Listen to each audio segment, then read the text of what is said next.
High five. Last time on Mythbusters The Search, You're almost halfway there. our half-dozen hopefuls became human geckos. Oh! Good job, Alan. For a 7-story vertical vacuum challenge. Nice. In this myth, they all had to suck to succeed. Oh, my God. And the man who got grounded was Hackett. This week, Whoa, that's cool. our final 5 get a license to thrill Yeah!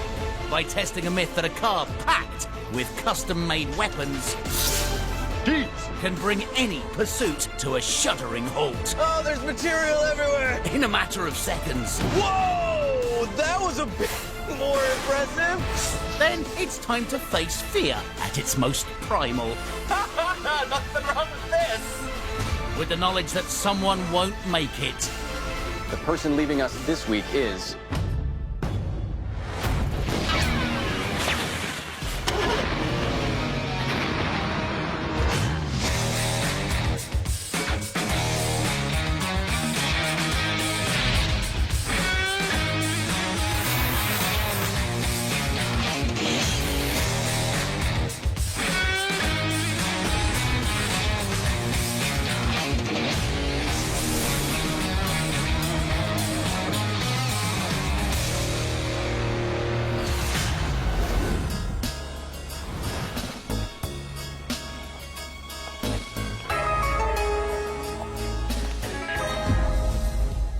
Welcome to Mythbusters The Search. And as you may have guessed, your week's first myth has to do with spies, more specifically their gadget-laden cars, something that your predecessors have previously cranked to the max. Oh, there we go. Oh, crap. It may be the ultimate Mythbusters mix. Yeah, they stuck in. I can hear them. There's fast cars, I got you. weaponry most of us dream of in rush hour, Whoa. and a damn good excuse to wear a tuxedo in daytime. Let's go get a couple of martinis, James. So, the myth is that you can create a non-lethal device, you don't have a license to kill just yet, that can obscure a bad guy's vision such that his only option is to stop his car. And the person who is driving the spy car must be the one who activates it. In terms of teams this week, Martin, John, you're gonna be Team Blue, making the rest of you Team Red. When I was a kid, I'd watch these movies and be like, that can't happen. But now I'm on the other side where I have to make it happen. Wanna meet your cars? Yes. Let's bring them in. Whoa, that's cool. Oh.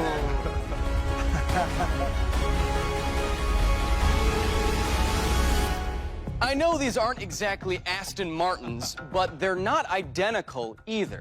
So, Tamara, as you were last week's MVP, I will let you and your team quickly decide which of these cars you want, the 2-door or the 4-door. So it might. No need to check the engine or kick the tires. This just looks like a lot more volume to me. It's all about choosing the biggest and baddest back end. All right, Tamara, what car did your team pick? The 4-door. Martin, John, that means you get the 2-door. You have just 3 days in which to build your device, and your time starts now. 6 weeks into the competition, it's their first real chance to indulge in some flights of fancy. What if we like tar and feather the car behind us? Like if we launch like a thing of tar in like a water balloon or something, and then just let go of a box of feathers so that it covers the windshield so they can't see anything. Right from the get-go, this is looking like Alan's party. His tar and feather scheme seems to have stuck. So we've got the tar and feather, but maybe eco-friendly, Right. so maybe like a syrup feather kind of combo. Something sticky that we don't mind being all over the ground. I want more than feathers, though. You gotta, I mean, That could be like confetti. It could be on a Glitter, streamer. very Could be. theatrical. This is starting to sound like a party. So they've settled on the basics. A wooden box or hopper, filled to the brim with party paraphernalia, propelled by a high-powered leaf blower. Kind of Thunderball meets Priscilla, Queen of the Desert. Across at the blue team brainstorm, John has had a brainwave. Okay, you ready? yeah. Smoke grenade, metal cone with holes in it. Shoot it, boom, through the windshield, fills our cabin with smoke, we win. 2 problems with that. What? And this. Non-lethal, John. All right, fine. What's your idea? So it's a manifold of mortars. We fill it with Christmas tree ornaments. And so those are filled with something that when shot out or hits their windshield, and when it splatters, they smear all over their windshield, they can't drive. What if we added something like an array of paintball guns that just completely covers windshield and whatever materials we're putting in those? How about we take these ideas and we literally just fill Christmas tree ornaments and hurl them at windshields to test them? Yeah, let's do it. So, with a clear plan in place, Martin pipes 4 kinds of premium gloop into his ornaments. Look at that. It's beautiful, isn't it? Peanut butter, honey, petroleum jelly, It's like squeezing a big zit. and contact cement. These ornaments are perfect because they'll carry our goop, they'll shatter on impact, but they'll leave everything else intact. The next challenge is which one of these things work best, which we're gonna try now.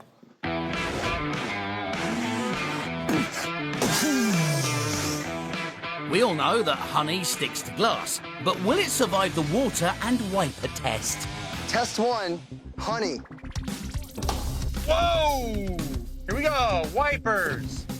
The honey worked surprisingly well. It took 10 wipes until enough was removed that as a chase driver, I felt like I could keep on driving. Next up, we're continuing the sandwich theme, and we're gonna do peanut butter. 3, 2, 1. Oh, baby. Oh, yeah! You know what's surprising is the honey actually works better.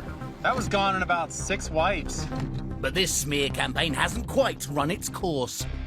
Petroleum jelly in 3, 2, 1. Ooh.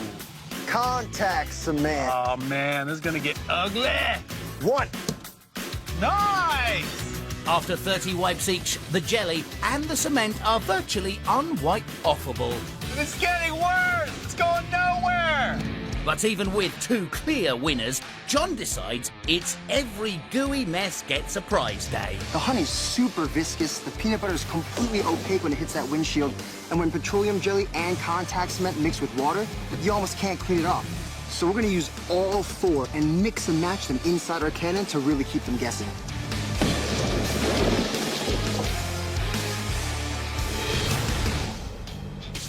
Meanwhile, Team Red are honing their hardware. All right, Brian, check this out. This is a cordless leaf blower, 56-volt lithium ion. It's got turbo boost, makes it only last 10 minutes. We got some distance. And Alan's built a simple hopper to get this party started. This is hopefully our hopper system. We have our leaf blower connected to a pipe and a big hole cut in the top with this box over it. And I'm hoping that the high-speed air coming from the leaf blower through the pipe will cause a low-pressure system that'll suck anything in the box into the pipe and out that way. Here's how that's meant to work. Not exactly the direction I was hoping for. The hopper needs a lid, man. It's a simple quick fix that hopefully will stop the requisite feather hurricane. Feathers, 3, 2, 1. That's more like it. But they still need to nail the tar part of tar and feather. Real tar's way too thick, so they're testing 4 homemade substitutes. Our materials for a proof of concept are 60% maple syrup, 50% honey, 50% cornstarch, and 50% corn syrup. All diluted down in water so that we can get a little bit more throw with it. To see which works best. Test 1, 60% maple syrup. Ooh! These sticky solutions get blasted side by side at the windscreen. That's nice and sticky. It's thick. Then Alan takes aim with his feather cannon. Say hello to my big awkward friend. Brian's in the driver's seat. Adhesive test with feather solids in 3, 2, 1. And he's not exactly blinded by science. I can still see you. It's a little disappointing, That's actually. very disappointing. The quick take-home, well, the blower blows, but the diluted glues are not all sticky. The second we added the fluid, everything except the honey and maple syrup just washed right off. So we know we need to stick to the simpler sugars you find in honey and maple syrup, and we'll have our best bet.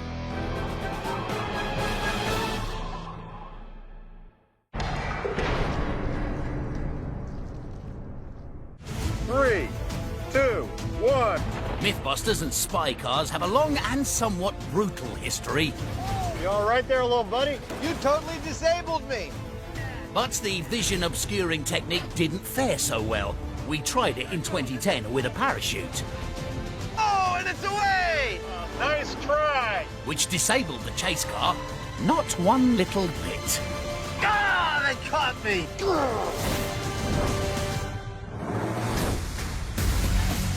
Oddly, today's teams have both embraced a very un-Bond-like festive theme. Glitter and feathers for the Reds, That wasn't bad.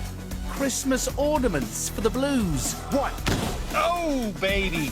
But things soon take a more volatile turn. John's building a cannon from plumbing parts. And this is how it works. We have 4 barrels, 1, 2, 3, 4, and right behind them are the magazines that hold 6 Christmas tree ornaments. Then right here sits an air tank, and right behind it, a solenoid valve that I actuate with a switch. After gluing the makeshift mortar together, Martin salvages an air tank from the recent cabbage slinging myth. Good? Yeah. The ornaments are filled with water, then they're locked and loaded. 3 balls in each barrel. Gate test. First fire in 3, 2, 1. Woo! With 8 more balls down the barrels, they're primed for that crucial second volley. Firing in 3, 2, 1. Oh, okay. But this time there's a hitch. Instead of a 4-ball barrage, it shoots 6. Oh my God. All right, let's check it out. Technically, that's a misfire, and the problem lies with the hinged flaps that were meant to release just 1 bauble at a time. To really get this can to sing, we need consistency and 4 balls to fire every time. And I think I have some ideas. The trouble for Team Red is they have too many ideas. Like a whole bunch of potential windscreen adherents that aren't getting sticky until they're half dried.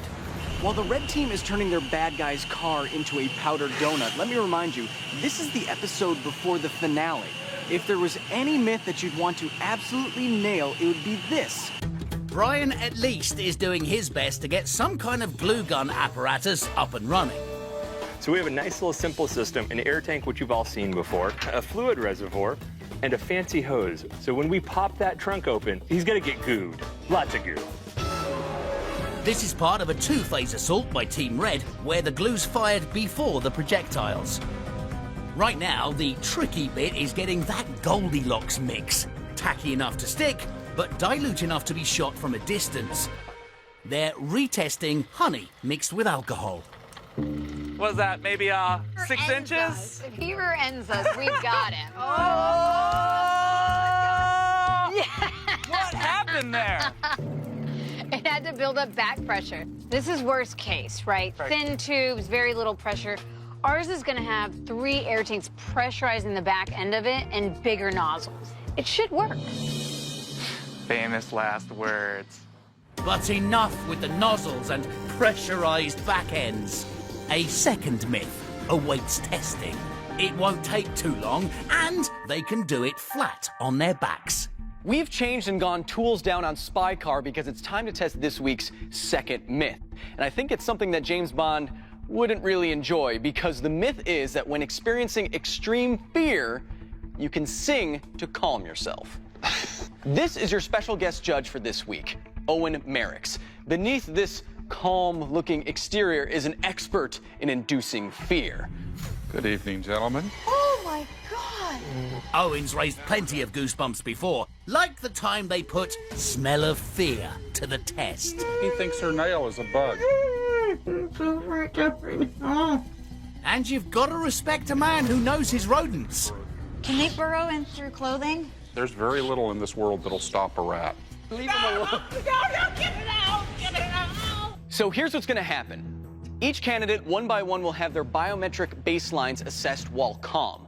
Then they'll be subjected to 2 tests. During the first test, they're kind of just gonna have to deal with whatever's happening to them. But during the second test, they'll be able to sing to stay sane. After each test, they'll have their biometrics taken again to see if singing had any calming effect. For this myth, we were told to wear shorts, and I assumed it'd be because we were like gonna wax our legs or something. But this is so much worse. It is so bad.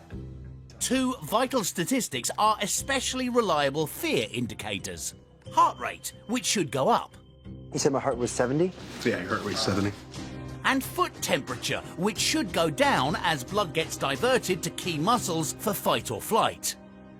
Here is our test platform, a plexiglass coffin with 3 sections. One by one, each candidate will come in and get locked in. Then Owen will start adding creepy crawlies to the legs, the torso, and their heads. At that point, the clock will start. Martin's the first to offer his body for science.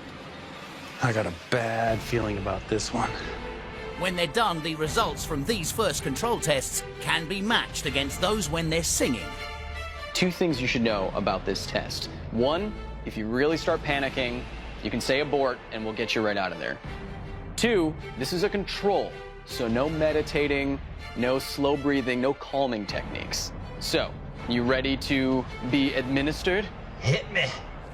The torment kicks off with a slimy avalanche of garden worms.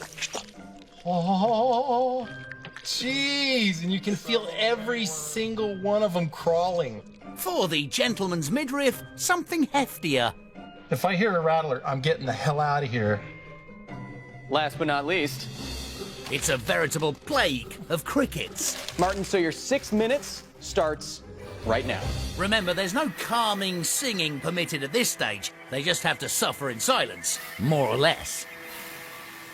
You know, the worst part of this is just hearing all the legs around my ears. Martin stoically sticks out the full 6 minutes. And then makes way for his soon-to-be horrified cohorts. Thank you for tucking in my shirt. Vital signs are monitored minute to minute. And the contestant who seems to be coping the best is Tamara. This is really cool. Seen here, sporting a brand new boa.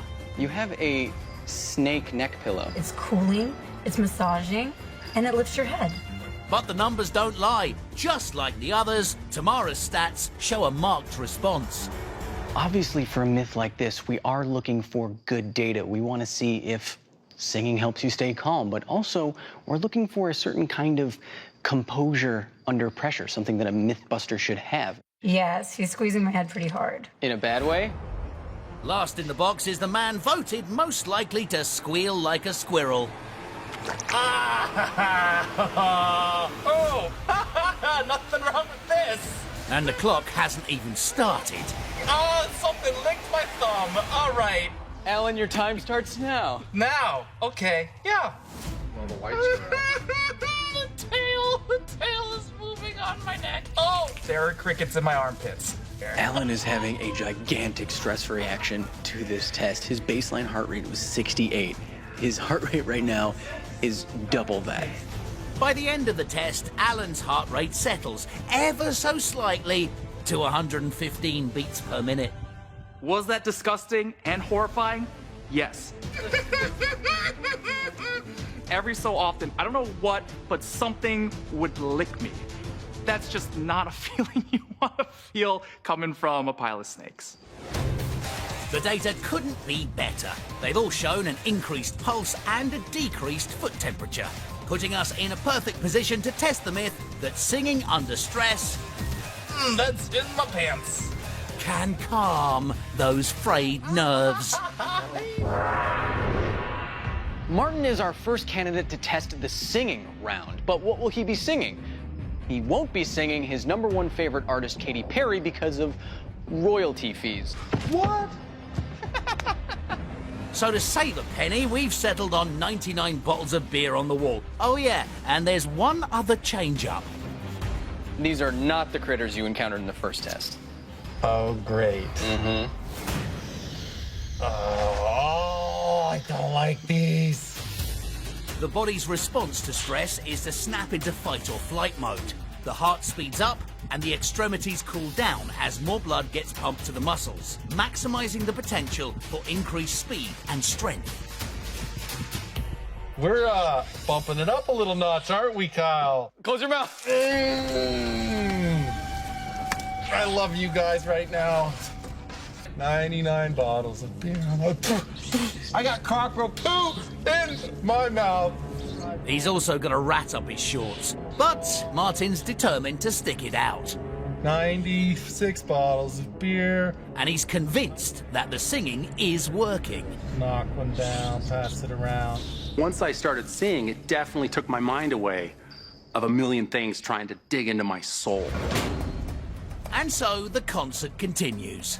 99 bottles of beer on the wall, 99 bottles of beer. The theory being that singing releases feel-good endorphins. Take one down, pass it around. 94 bottles of beer on the wall. Take one down, pass it around. 98 bottles of beer on the wall. 98 bottles of beer. Take one down, pass it around. 97 bottles of beer on the wall. 97 bottles of beer. 97 bottles of beer on the wall.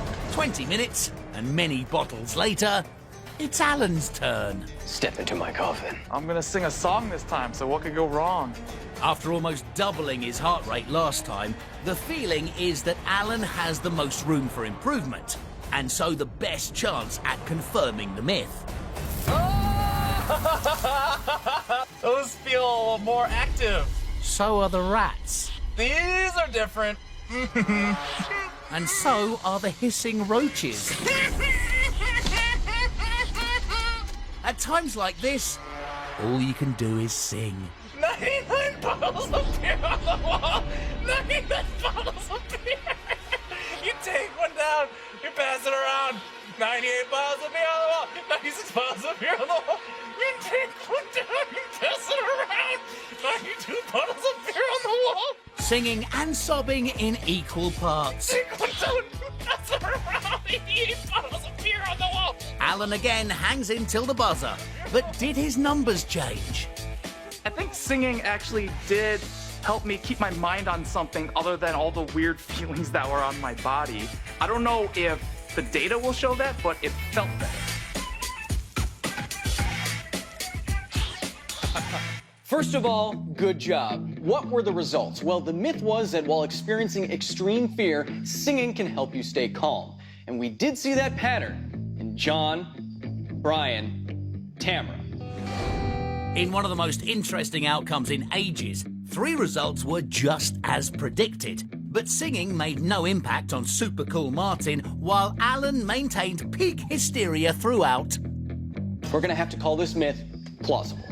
So wash your hands, rest up, come back tomorrow ready to work on your spy cars.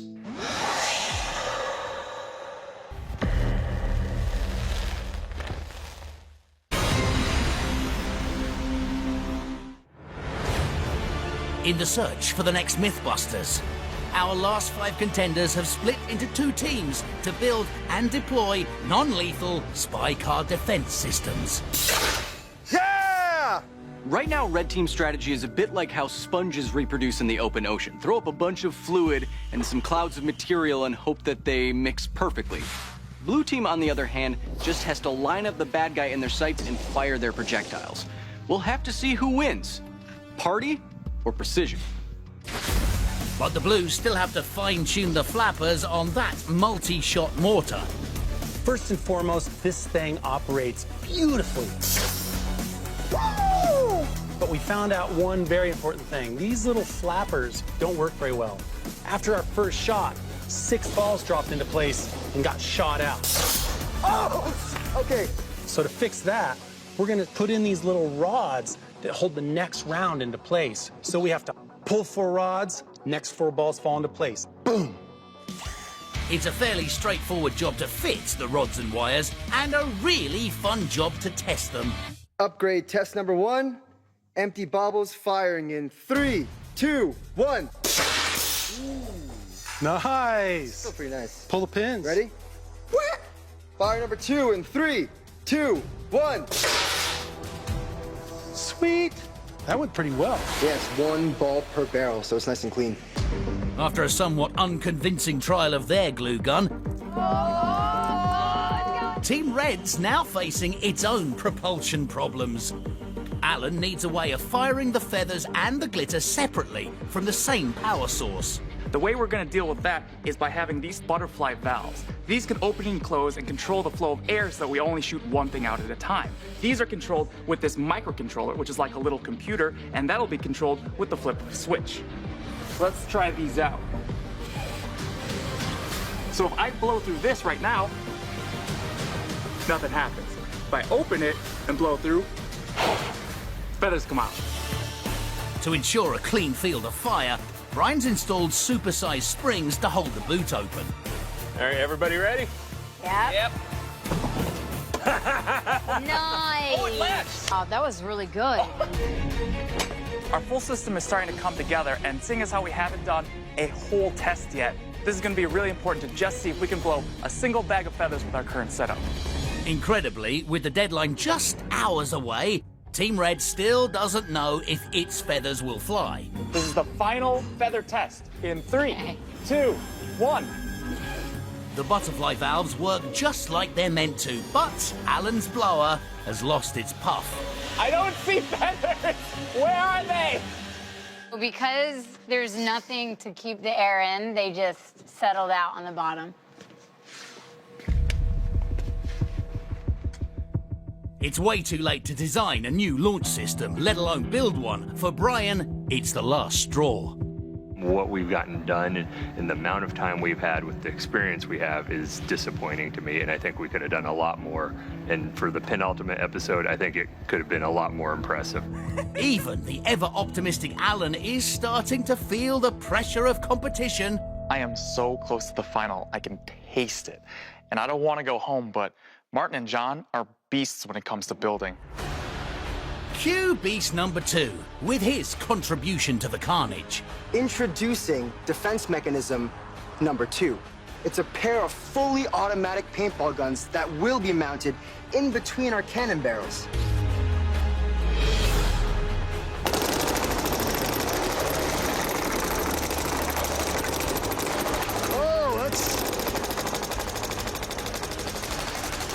The results are more Bonnie and Clyde than James Bond. But that's just how John likes it. That's gonna be real good. So what I'm actually doing right now is mounting these paintball guns onto these clamps. But also, I'm gonna sneak my own little switch into their trigger so I can fire these remotely from the front of the car. Not to be outdone, Martin decides he can jam one more weapon into Team Blue's arsenal. Miniature rockets. We can actually fill these rocket tubes with our goop, glue on our little nose cone, and then these will load into our tubes. Hobby rockets are an all-time Mythbusters favorite. That didn't go the way I expected, really. And it's easy to see why. We've used them on small-scale rocket cars. When we add this much power to a vehicle can go out of control. To test a 13th century torpedo. I think we have our design. It goes pretty quick, doesn't it? All right, see you guys on the other side of the lake. And even to jumpstart a 21st century surfboard. Ride the rocket!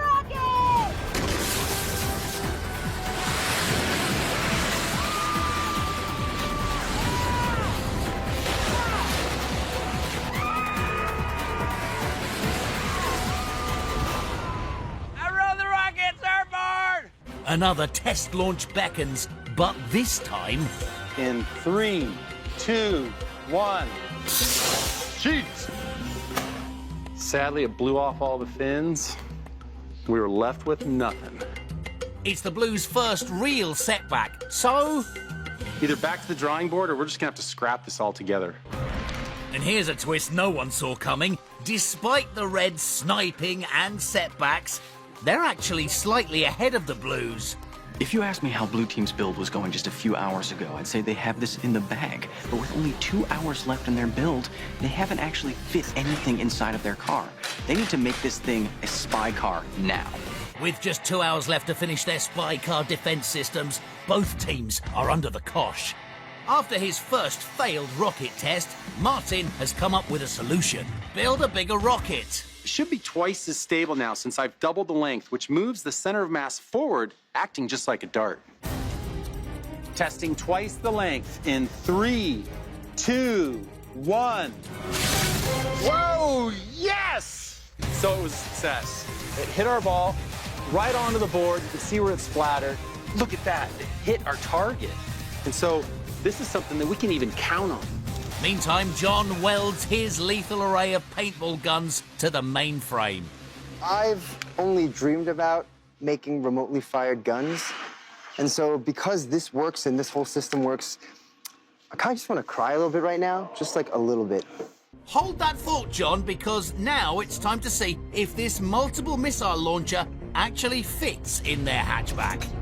Let's check to see if the door clears those hopper tubes. Oh, boy. Uh-oh. Oh, no. Okay, if we have to cut those magazine-hoppers down, how many rounds do we lose? 2 times 4, so 8 shots. No. We got to do it, though, or it's not going to fit. Yeah. All right, let's pull it. Shoot.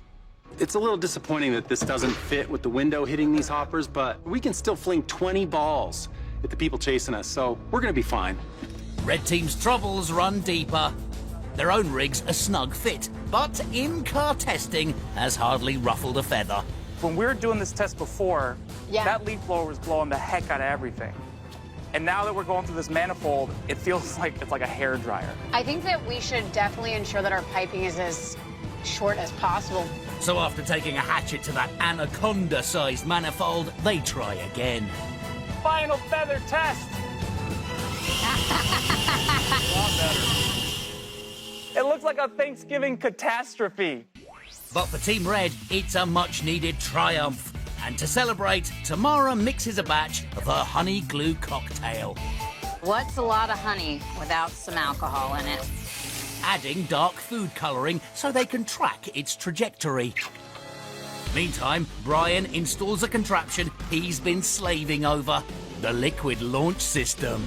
Starts with pressurized air that goes through a sprinkler valve. We're gonna put the goop in through these holes at the top, air feeds in, out comes the bottom, then it goes through sprinkler heads on the back of the vehicle. In the short time remaining, both teams install wiring connected to dashboard switch panels. All you gotta do is stick this wire in here. Oh! Ready for a systems check, John? You ready? Yeah, bring up the trunk. Oh! That is sexy. All right, teams, 5, 4, 3, 2, 1. Time is up. Tools down. Step away from your spy cars. I'll be seeing you tomorrow morning at the runway, and come dressed to kill.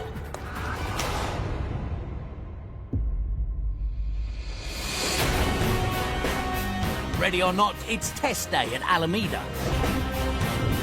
This is where the rubber meets the road, and hopefully the muck hits and sticks to the windscreen. Welcome to Alameda Runway. Let me introduce to you our special guest judge and honorary Mythbuster, Brian Fraser. He's going to be playing part of bad guy this myth. And here's why Brian gets to wear the black hat. He's been a police training driver for 2 decades. In the car versus rain myth, Brian took the wheel when the going got seriously slippery. So it does make sense to gun it. The faster the better, in fact. Pushing the Porsche to 120 miles per hour on this very runway. Wow! That seemed quite intense. It was very intense and a lot of fun.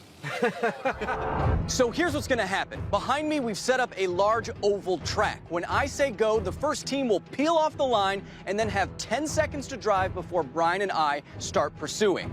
Then you have just 10 laps to take us out by obscuring our vision in some way. If you can do that, it's looking pretty good for the myth. But if you can't, it's game over. Red team, you'll be going first. So get ready. Tamara's the designated driver. Alan and Brian can only watch and pray. Everything in our cars so far has had some kind of problem, whether it's shooting the feathers out or shooting the sticky goo through our pressurized spray system. The very first time we run, the entire thing is going to be when we're out there. Here we go. Tamara bides her time as Brian closes in. Okay, after 2 laps, Tamara has still not deployed her device. Maybe we haven't given her the perfect window. The cat and mouse are getting almost where we want him. After a massive 3-day build, it comes down to this. But whatever goes down, we know Team Red's prepared for a party. Whoa!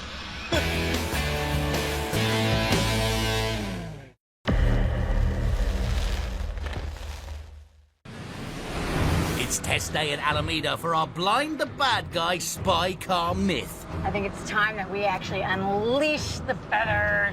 Team Red's on track, and Tamara's ready to pop the boot. Oh, there she goes. Whoa! Phase 1 is to get that hopefully sticky goop all over Brian's windscreen. Deploy our sticky. Is it spraying? Oh, that's too far. He's too far away. So Tamara eases off the gas till Brian's within spitting range. It's hard. Now we got our feathers. What happens next should surprise no one. This is how feathers behave when they're tossed into turbulent air. Is there anything sticking to his windshield? Actually, there is. The honey ethanol glue has done a Jackson Pollock on the chase car. Let's deploy the windshield wipers, Brian. Oh, no! That's made it worse. No, we're fine. It's wiping away. It's the wipers. It's sticking, but it's the wiper. I think we're in trouble. But they're not beaten yet. Tamara's still got a sack full of glittery powder to fling. What is that, red paint? I don't know. Which goes much the same way as the feathers. I gotta admit, if we didn't have the windshield wipers right now with some fluid, we'd be in real trouble. It was hard to see through that windshield. Half a boot full of party projectiles remains, seemingly stuck in situ. Open up all the valves. Blow out everything. I'm pretty sure she is. Oh, man, it just looks like he hit the bird from up. It doesn't even look that impressive anymore. And that's how it ends after 10 laps. Pursuit car 1, escape car 0. What's ironic to me is that there's less material here than there is here. It's almost as if they didn't engage the release device button as much as they did the self-destruct button.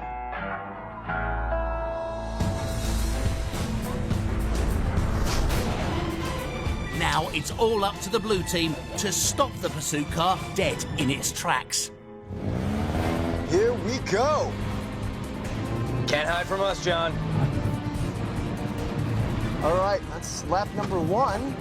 Oh, there he is. He's gunning it for me. With the trunk down, it is kind of hard to see. Oh, he's trying to pull up and cut me off. When he's driving, he's gonna have to deal with our bobbing and weaving and use the brake and the gas to get us closer or further away. It's gonna be a tough job for him just to drive this thing, let alone activate all the switches they got. John's in complete control. Here we go. Let's see if I can get in front of him. And when he's good and ready. Trunk deploying. Here we go. Oh, man, what is that? The first salvos burst from the back of the car. Rockets engaged. Whoa! How was that? Whoa! Is he still following me?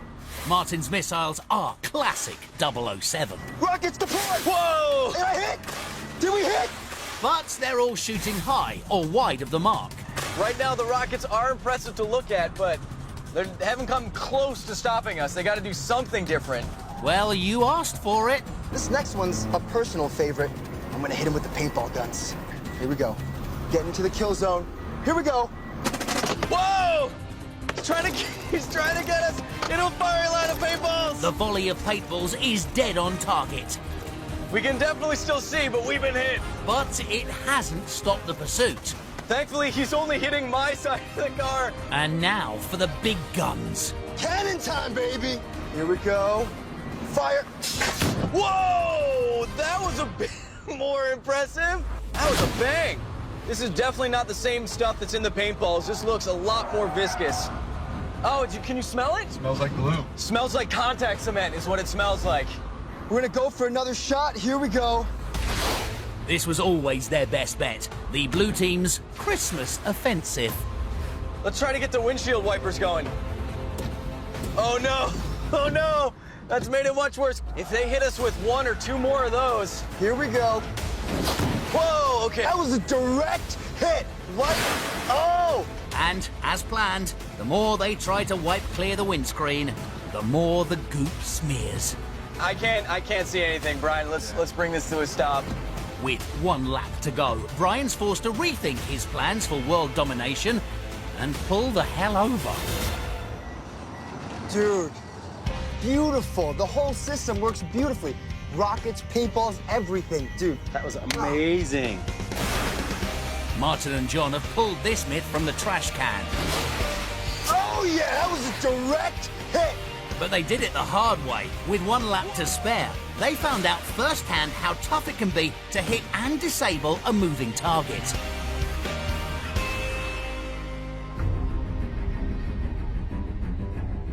Well, after everything that happened today, I can say that I am both shaken and stirred. The myth was that you could create a device that was non-lethal and would obscure a bad guy's vision such that he would have to stop the car he was driving. And although Red Team's salvo of honey and feathers wasn't quite enough, Blue Team's Christmas cannon was. So we're gonna call this myth plausible. Congratulations, Blue Team. Which leads us to this week's coveted Mythbusters MVP trophy. All of you did awesome this week, but we want everyone who continues on to the finale to have a level playing field. So this week's MVP is no one. This, of course, means that any one of you could be going home. This is by far the hardest decision that we've ever had to make on this show, but I've talked it over with Brian and with Owen and the rest of the Mythbusters crew. And although every single one of you has great build skills and science smarts and on-camera talent, the person leaving us this week is Alan. Sorry, dude. Come on, dude. We'll be seeing you again very soon, I promise. It's been a pleasure and an honor, sir. I'll see you on dude. Yeah. So just where was it Alan came unstuck? Well, in a nutshell, he was the driving force behind Red Team's terrible plan to disable the chase car with breakfast and party favours. And with competition so tight, that was enough. It's been a crazy experience. I think I've crossed off so many things off my bucket list. There's nothing else to say. This has been the best summer camp ever. Can I take that car? No. Go, Alan! Don't stop until the runway does.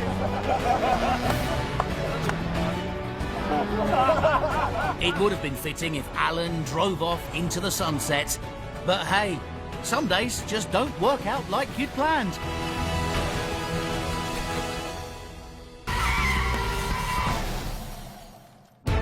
Next time. Talk about ending with a bang. The search launches its spectacular finale. Let the science begin. 4 myth-busting finalists tackle 2 of their toughest tests yet. Pleasure knowing you, Buster. A water heater rocket ride. And can duct tape you really float your feet? Who will remain standing? And who will make it as the last generation Mythbuster? And now for the announcement we've all been waiting for.